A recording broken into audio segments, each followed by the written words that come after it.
श्री कृष्ण गोविंद हरे मुरारे, हे नाथ नारायण वासुदेव। जय श्री कृष्ण मित्रों, राधे राधे। ओम नमो भगवते वासुदेवाय नमः।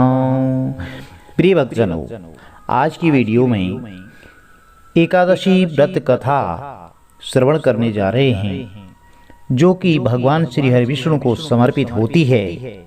आज की वीडियो में जया एकादशी की कथा का श्रवण करेंगे। आज जया एकादशी है। जया एकादशी के दिन भगवान श्री हरि विष्णु की विधि विधान के साथ पूजा की जाती है और इसके साथ ही पीले वस्त्र धारण किए जाते हैं। इस दिन व्रत रखा जाता है और एकादशी का व्रत रखने के बाद व्रत कथा का श्रवण अवश्य करना चाहिए। हिंदू सनातन धर्म में जया एकादशी का बहुत बड़ा महत्व है। प्रत्येक वर्ष माघ माह के शुक्ल पक्ष की जो एकादशी आती है उसे जया एकादशी कहा जाता है। उस दिन जया एकादशी का व्रत रखा जाता है। इस साल जया एकादशी का व्रत 20 फरवरी 2024 के दिन रखा जाएगा। इस दिन मंगलवार है और जया एकादशी के दिन भगवान श्री हरि विष्णु का जो भी भक्त सच्चे मन से, भाव से, हृदय से पूजन करता है, उनके मनोरथ अवश्य सिद्ध होते हैं। और ऐसी मान्यता है कि इस एकादशी के दिन व्रत करने वाले जातकों को सभी सुखों की प्राप्ति होती है। और व्रत के दिन व्रत कथा का पाठ अवश्य करना चाहिए। चलिए कथा आरंभ करते हैं। बोलिए श्री हरि विष्णु भगवान की जय। गणपति गजानंद महाराज की जय। बोलिए लक्ष्मी माता की जय। एक बार अर्जुन ने भगवान श्री कृष्ण से प्रश्न करते हुए कहा, हे भगवान, अब आप कृपा कर मुझे बताएं कि माघ माह के शुक्ल पक्ष की जो एकादशी है उसका क्या महत्व है।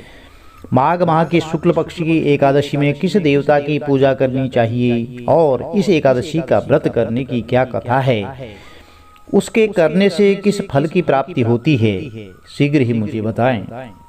तो भगवान श्री कृष्ण कहते हैं, हे अर्जुन, माघ माह के शुक्ल पक्ष की एकादशी को जया एकादशी कहते हैं।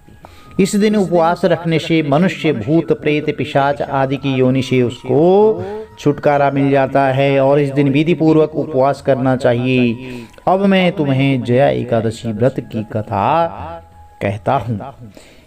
एक समय की बात है, नंदन वन में उत्सव का आयोजन हो रहा था। देवता, ऋषि, मुनि सभी उस उत्सव में मौजूद थे। उस समय गंधर्व गा रहे थे और गंधर्व कन्याएं जो थी वह नृत्य कर रही थी। बहुत ही विहंगम दृश्य था, सुंदर दृश्य था। इन्हीं गंधर्वों में एक माल्यवान नाम का गंधर्व भी था जो बहुत सुरीला गाता था। जितनी सुरीली उसकी आवाज थी उतना ही वह रूपवान भी था। तो गंधर्व कन्याओं में एक पुष्पवती नामक जो है नृत्यांगना थी। तो पुष्पवती नामक गंधर्व कन्या ने माल्यवान नामक गंधर्व को देखते ही उस पर वह आसक्त हो गई और अपने हाव भाव से उसे रिझाने का प्रयास करने लगी। तो माल्यवान भी उस पुष्पवती पर आसक्त होकर के अपने गायन का जो सुर ताल था वह भूल गया। उसकी बुद्धि भ्रमित हो गई। इससे संगीत की जो लय थी वह टूट गई और संगीत का सारा आनंद बिगड़ गया। तो सभा में उपस्थित देवगणों को यह अच्छा नहीं लगा। तो माल्यवान के इस कृत्य से इंद्र भगवान नाराज हो गए और उनको जो है श्राप दे दिया। वह श्राप देते हैं कि स्वर्ग से वंचित होकर के मृत्यु लोक में तुम पिशाचों का सा जीवन भोगो, क्योंकि तुमने संगीत जैसी पवित्र साधना का तो अपमान किया ही है, साथ ही सभा में उपस्थित गुरुजनों का भी अपमान हुआ है।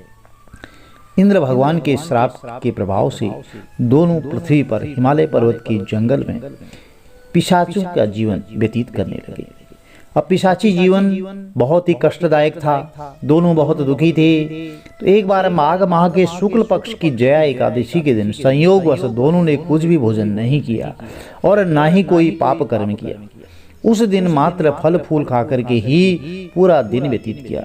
भूख से व्याकुल और ठंड के कारण बड़े ही दुख के साथ पीपल वृक्ष के नीचे इन दोनों ने एक दूसरे से सटकर बड़ी कठिनता पूर्वक रात काटी। पूरी रात अपने द्वारा किए गए कृत्य पर पश्चाताप भी करते रहे और भविष्य में इस प्रकार की भूल न करने की कोई भी ठान ली। और सुबह होते ही दोनों की मृत्यु हो गई। अनजाने में ही सही उन्होंने एकादशी का उपवास किया था और भगवान के नाम का जागरण भी हो चुका था। अब परिणाम स्वरूप प्रभु की कृपा से इनकी पिशाच योनि से मुक्ति हो गई और पुनः अपनी अत्यंत सुंदर अप्सरा और गंधर्व की देह धारण करके सुंदर वस्त्रों और आभूषणों से अलंकृत होकर दोनों स्वर्ग लोक को चले गए। तो देवराज इंद्र उन्हें स्वर्ग में देखकर आश्चर्यचकित हुए और पूछा कि वे श्राप से कैसे मुक्त हुए। तब उन्होंने बताया कि भगवान श्री हरि विष्णु की उन पर विशेष कृपा हुई। हमसे अनजाने में ही माघ शुक्ल एकादशी यानी कि जया एकादशी का उपवास हो गया और जिसके प्रताप से भगवान श्री हरि विष्णु ने हमें पिशाची जीवन से मुक्त कर दिया। कुछ इस तरह से जया एकादशी का व्रत करने से भक्त को पूर्व में किए गए पाप कर्मों से मुक्ति मिलती है। प्रिय भक्तों, कथाएं कहानियां कुछ न कुछ प्रेरणा हमें अवश्य देती हैं।